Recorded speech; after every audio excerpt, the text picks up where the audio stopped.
அலைக்கும். Hi friends, எல்லோரும் எப்படி இருக்கிறீங்க? நல்லா இருக்கிறீங்களா?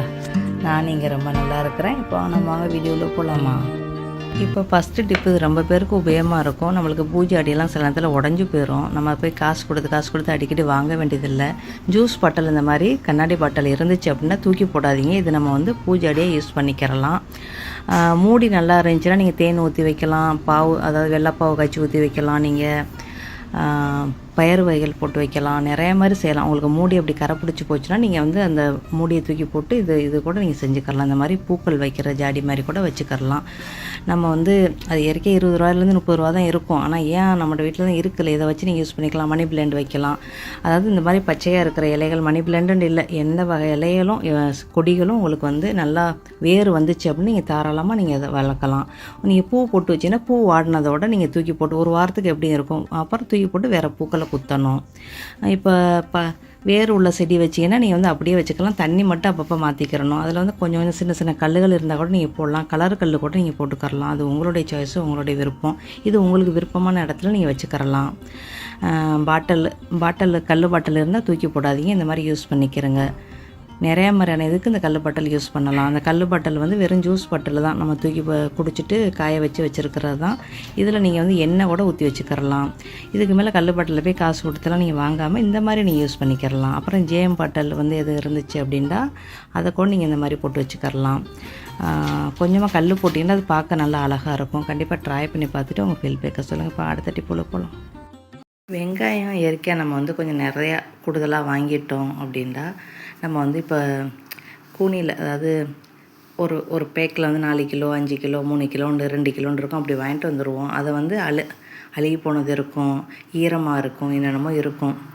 அப்படி இருக்கல நம்ம இது என்ன செய்யணும், எல்லாத்தையும் பிரித்து போட்டுறணும். பிரித்து போட்டு ஒரு நாளைக்கு வெயிலில் லேசாக வச்சுட்டு நீங்கள் அதுக்கப்புறம் நீங்கள் எடுத்து வச்சிட்டிங்கன்னா உங்களுக்கு அந்த வெங்காயம் உங்களுக்கு அழுகாது. சரியாக அந்த மாதிரி செஞ்சுக்கிட்டிங்கன்னா உங்களுக்கு ரொம்ப நாளைக்கு தாங்கும். ஒரு வெங்காயம் கூட உங்களுக்கு அழுகி போகாது. இந்த மாதிரி இப்போ இதெல்லாம் மூட்டையாக இருக்குல்ல, இதை நம்ம வெயிலில் வச்சிடணும். வெயிலில் வச்சுட்டு டைம் இருக்குல்ல அப்படி க்ளீன் பண்ணி ஒரு நாளைக்கு சென்று நம்ம க்ளீன் பண்ணி நம்ம அந்த மாதிரி எல்லாத்தையும் உடச்சி விட்டுட்டு டைம் இருக்குல்ல உடச்சி விட்டுட்டு நீங்கள் கூடையில் போட்டு வச்சுட்டிங்கன்னா உங்களுக்கு இந்த செடிகளில் வெங்காயத்தில் உங்களுக்கு வெங்காய செடி வரும், சில நேரத்தில் அழுகி போயிடும். அதெல்லாம் உங்களுக்கு வராது. நல்லா க்ளீன் பண்ணி வெயிலில் காய வச்சு எடுத்து வச்சுட்டிங்கன்னா ரொம்ப நாளைக்கு தாங்கும். டிப் நம்பர் 3, நம்ம மிக்ஸி ஜார் இந்த மாதிரி அழுக்காக இருக்கும். இது நம்ம மாதத்துக்கு ஒரு தடவை இல்லை 2 மாதத்துக்கு ஒரு தடவை நம்ம இந்த வேலையை செய்யணும். பேக்கிங் சோடா 1 ஸ்பூன் போட்டுக்கிறோங்க. போட்டுக்கிட்டு அது நல்லா ஃபுல்லாக மூழ்கிற அளவுக்கு வினிகர் போட்டுருங்க. அது ஒரு 5லேருந்து 10 நிமிஷத்துக்கு அது அப்படியே ஊறட்டும். ஊறின பிறகு நம்ம க்ளீன் பண்ணோம் அப்படின்னா அந்த அழுக்குகள்லாம் நல்லா ஈஸியாகவே நல்லாவே போயிடும். அதே நேரத்தில் நம்மளுக்கு சில நேரத்தில் அந்த அழுக்கல் இருந்தால் கூட மிக்ஸி நம்ம ஓடும்போது நம்மளுக்கு இந்த இதில் இருந்து நம்மளுக்கு ஒரு சத்தம் வரும். அரைக்கும்போது அந்த சத்தம்லாம் வராது. கண்டிப்பாக செஞ்சு பாருங்கள். ஓகேயா? அவ்வளோதான். நல்லாவே ஊறட்டும். ஊறிட்டு ஒரு ப்ரஷ்ஷோ இல்லைன்னா இந்த ப்ரஷ்ஷில் ஸ்டீல் ப்ரஷ்ஷை சுற்றி கூட நீங்கள் வச்சு கூட க்ளீன் பண்ணலாம். இப்போ நான் இதை என்ன செய்கிறேன், இதை லைட்டரை வச்சு லேசாக நெருப்பில் காட்டிட்டு அந்த வளவு வேணும் நம்மளுக்கு. இப்போ லேசாக இப்படி வளைச்சிக்கிறங்களேன். உங்கள் தோதுக்கு தக்கன வச்சுக்கிறேங்க. நான் இப்படி சொல்கிறேன் அப்படின்னா நீங்கள் இதை தான் செய்யணுங்கிற அவசியம் இல்லை. உங்களுக்கு அந்த மிக்ஸி ஜார் உங்களுக்கு எப்படி க்ளீன் பண்ணுறதுக்கு நீங்கள் எப்படி செய்வீங்களோ அந்த மாதிரி செஞ்சுக்கிறேங்க. ஆனால் கண்டிப்பான முறையில் நீங்கள் வினிகரும் பேக்கிங் சோடாவும் நீங்கள் அது உள்ளுக்கு போட்டு ஒரு 5லேருந்து 10 நிமிஷத்துக்கு ஊற விட்ருங்க. ஊற விட்ட பிறகு அதுக்கப்புறம் நல்லா தேய்ச்சி நீங்கள் க்ளீன் பண்ணிட்டீங்கன்னா உங்களுக்கு இந்த அழுக்கு ஃபுல்லாக எல்லாமே நல்லாவே போயிடும். அதோட நம்மளுக்கு அழுக்கு போகிறது மட்டும் இல்லை, சில நேரத்தில் என்னோடய பழைய மிக்ஸியாக போச்சு. இப்போ இது 7 வருஷம் 8 வருஷம் ஆயிடுச்சுன்னு நினைக்கிறேன் வாங்கி. இப்போ எனக்கு லேசாக சத்தம் வரும். அப்போது நான் அந்த மாதிரி க்ளீன் பண்ணிட்டேன்னா எனக்கு அந்த சத்தம் கூட வரமாட்டாங்க. நல்லா க்ளீனாகிடுது, நல்லாவே அரைக்கும். ஓகே. நான் வாஷர் கூட எனக்கு இது கெட்டெல்லாம் போகலாம் இல்லை. பார்த்திங்களா எவ்வளோ அழுக்கு இருக்குது பார்த்தீங்களா? இப்போ நம்ம டெய்லி கழுவத்தான் செய்கிறோம், ஆனால் இந்த அழுக்கு நம்மளுக்கு தேங்கி நிற்கிது. கழுவி வெயிலில் காய வைக்கத்தான் செய்கிறோம். அப்படி எவ்வளோ அழுக்கு இருக்குது பாருங்கள். இப்போ நல்லா சுத்தமாக க்ளீன் பண்ணிவிட்டு பண்ணலாம். நல்லா தண்ணி ஊற்றி நல்லாவே அலசிடுங்க. அது ஒரு மாதிரி அலசி அப்படி கருப்பாக அப்படியே ஒரு லேயர் மாதிரி அப்படியே ஃபார்ம் பண்ணிடும். அதை நீங்கள் நல்லா கழுவிடுங்க. நம்ம டெய்லி இந்த மாதிரி சோப்பு போட்டு நம்ம சுற்றி கழுவத்தான் செய்கிறோம். அப்படி இருந்தாலும் இந்த பிரச்சனை இருக்கத்தான் செய்யும். நீங்கள் கண்டிப்பாக மாதத்துக்கு ஒரு தடவை இல்லை 3 மாதத்துக்கு ஒரு தடவை நீங்கள் பின்னுக்கு பாருங்கள். உங்களுக்கு நீங்கள் எவ்வளோ யூஸ் பண்ணுறீங்களோ அந்த அளவுக்கு உங்களுக்கு அழுக்கு சேரும். அதை நீங்கள் பார்த்து க்ளீன் பண்ணிட்டீங்கன்னா உங்களுக்கு மிக்ஸி ஜார் ரொம்ப நாளைக்கு நல்லாவே இருக்கும். பாருங்கள், நம்ம ரொம்ப நேரம் கூட ஊற வைக்கல. குறைவான நேரத்துலேயே நம்மளுக்கு எவ்வளோ ஊறி எவ்வளோ அழுக்கு இருக்குதுன்னு பாருங்கள். இன்னமும் அழுக்கு இருக்குது. நானும் உங்களுக்கு அலசியும் காட்டுறேன் பாருங்கள். இது சும்மா அதில் உள்ள தண்ணியை மட்டும்தான். பேக்கிங் சோடா, வினிகர் இது ரெண்டையும் போட்டு இது பண்ணுங்கள். உங்களுக்கு வினிகர் இல்லை அப்படின்ட்டா நீங்கள் என்ன செய்யுங்க, எலுமிச்சம்பழம் அது ஒரு பழத்தை கட்டிங் பண்ணி போடுங்க. நான் வினிகர் இப்போ நம்மளுக்கு நம்ம வீட்டு பக்கத்தில் இருக்கிற கடையில் கூட எல்லா கடையிலையுமே நம்மளுக்கு கிடைக்கிது. இப்போ டிபார்ட்மெண்ட் ஸ்டோரு, சின்ன கடை எல்லாத்துலேயுமே வினிகர் நம்மளுக்கு கிடைக்கிது. தாராளமாக ஒரு பாட்டில் வாங்கி வச்சுக்கிறோங்க. இது நீங்கள் மாதத்துக்கு ஒரு தடவை 2 மாதத்துக்கு ஒரு தடவை கழுவிட்டீங்கன்னா உங்களுக்கு மிக்ஸி ஜார் உங்களுக்கு நம்ம நாளைக்கு நல்லாவே தாங்கும். கண்டிப்பாக ட்ரை பண்ணி பாருங்கள். ஓகேயா? இந்த மிக்ஸி ஜார் வந்து நான் வந்து 2017 வாங்கணும்னு நினைக்கிறேன். எனக்கு சரியாக ஞாபகம் இல்லை. ஆனால் நல்லாவே தாங்குதுப்பா இந்த மிக்ஸி ஜாரு. Panasonic தான். 5500 தான் நான் இப்போ வாங்கினேன். நல்லாவே உழைக்குது, நல்லாவே தாங்குது. எந்த ஒரு இதுவும் நம்ம குறையும் சொல்ல முடியாது. ஓகேயா? அப்புறம் இந்த ப்ரெஷ்ஷை ஃபுல்லாக எல்லாத்தையும் கழுவி வச்சுருங்க. அடுத்த டிப்பு வந்து, இப்போ நல்லா பழுத்த மாம்பழம் இருந்துச்சு அப்படின்னா சில நேரத்தில் கட்டிங் பண்ணி சாப்பிட முடியாது. அந்த மாதிரி மாம்பழத்தை நீங்கள் இந்த மாதிரி மில்க் ஷேக், மாம்பழம் மில்க் ஷேக் போட்டு குடிக்கலாம். நான் தேங்காய் பால் வச்சு தான் நான் செய்கிறேன். நீங்கள் தேங்காய் பாலுக்கு பதிலாக ஃப்ரெஷ் மில்க் கூட போடலாம். ஃப்ரெஷ் மில்காக இருந்தால் நீங்கள் கொஞ்சம் காய்ச்சிட்டு அதுக்கப்புறம் ஊற்றுங்க. ஃப்ரெஷ்ஷாக வந்து இப்போ குடிக்கக்கூடாதுங்கிறாங்க, அதை பார்த்துக்கிறேங்க. மாம்பழம் வந்து நல்லா 1 கப்பு போட்டாச்சு. இதே மாதிரியே சப்போட்டா பழம், பலாப்பழம், அப்புறம் வந்து மாம்பழம், வாழைப்பழம் எது வேணாலும் நீங்கள் செய்யலாம். இதுக்குள்ளே சீனியை போட்டுக்கிறோங்க. இது மொத்தம் 4 பேருக்கு தாராளமாக போதும்.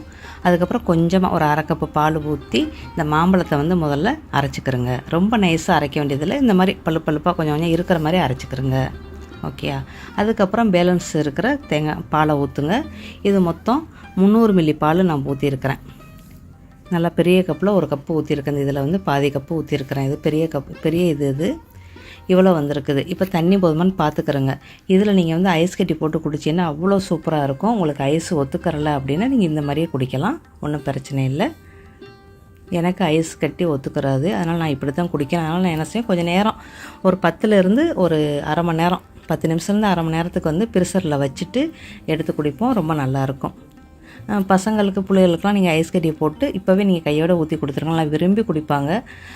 தேங்காய் பால் வந்து வவுத்து புண்ணு ஆற்றக்கூடிய தன்மை இருக்குது. கண்டிப்பாக ட்ரை பண்ணி பாருங்கள். வவுத்து புண்ணுக்காரங்க சோத்தில் ஊற்றி கூட நீங்கள் சாப்பிட்லாம். சுடு சாதத்தில் நீங்கள் ஊற்றி கூட நீங்கள் சாப்பிட்லாம். ரொம்ப வவுத்தை க்ளீன் பண்ணக்கூடிய தன்மை வந்து தேங்காய் பாலுக்கு இருக்குது.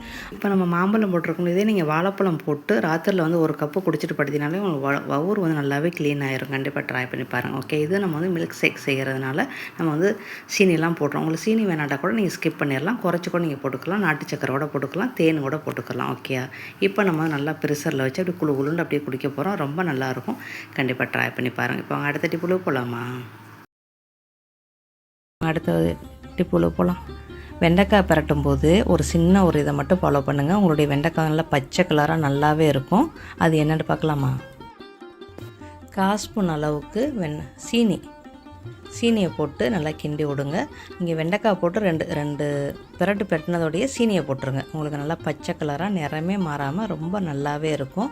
அதுக்கப்புறம் எப்பவும் போல் வெண்டைக்காய் வந்து 1/2 வேக்காடு வெந்த பிறகு நீங்கள் உப்பை போட்டு அடுப்பு அடைச்சிருங்க. ரொம்ப நேரம் வேக வைக்கக்கூடாது வெண்டைக்காயை. 1/2 வேக்காடு வெந்தாலே போதும். அந்த சூட்லேயே உங்களுக்கு வந்து பொரிஞ்செடி சூட்லேயே உங்களுக்கு வந்து காயெல்லாம் வெந்துடும். நீங்கள் ஃபுல்லாக வேக வச்சு நீங்கள் வந்து அடுப்பு அடைச்சிங்கன்னா உங்களுக்கு வந்து அந்த சூட்டில் வந்து இன்னமும் ரொம்ப நொசுன்னு போயிடும். அதை பார்த்துக்கிறணும். இப்போ நல்லா பொழுண்டு உதிரியாக நம்மளுடைய வெண்டைக்காய் இருக்குது பாருங்கள். இது வந்து 1/2 வேக்காடு தான். இதை வந்து உப்பு போட்டு அடுப்பு அடைச்சிருங்க. அந்த சூட்லேயே உங்களுக்கு நல்லாவே வெந்துடும். அப்புறம் நீங்கள் ஒரு கோப்பைக்கு எடுத்து மாற்றிடுங்க. இந்த மாதிரி வெண்டைக்காய் பரட்டி சாப்பிடுங்களேன். உங்களுக்கு நல்லா பச்சை கலராக நிறமே மாறாது. கொஞ்சோண்டு சீனி மட்டும் போடுங்க. சீனி போட்டால் இனிக்குமான்னு கேட்டிங்கன்னா கண்டிப்பாக இனிக்காது. ஓகே, பொழுண்டு இருக்கும். அவ்வளோதான். வெண்டைக்காய் கழுவ வேண்டியது, கட்டியும் பண்ண வேண்டியது, அப்புறம் எண்ணெயில் போட்டு பொரிக்க வேண்டியது. இவ்வளோ தான் வேலை, வேறு ஒன்றுமே இல்லை. கண்டிப்பாக செஞ்சு சாப்பிட்டு பார்த்துட்டு ஃபீட்பேக்கை சொல்லுங்கள். நிறைய பேருக்கு சீனி போடுறது இனிக்குமா அப்படின்னு சந்தேகம் வரும். இனிக்கலாம் செய்யாது, நீங்கள் நம்பி செய்யலாம். ஓகே, இன்றைக்கி போட்டிருக்கிற டிப்பு என்ன உங்களுக்கு பயனுள்ளதாக இருக்குதுன்னு முடிஞ்சால் கமெண்ட் பண்ணுங்கள். அப்படியே நம்ம சேனலை சப்ஸ்கிரைப் பண்ணிட்டு சப்ஸ்கிரைப் பண்ணிக்கிறேன். உங்களுக்கு இந்த வீடியோ ரொம்ப பிடிச்சிச்சின்னா உங்கள் ஃப்ரெண்டு ஃபேமிலிக்கு ஷேர் பண்ணுங்கள். இந்த வீடியோக்கு ஒரு லைக் கொடுங்க. நெக்ஸ்ட் பேரில் சந்திக்கலாமா? Bye, see you. Thank you.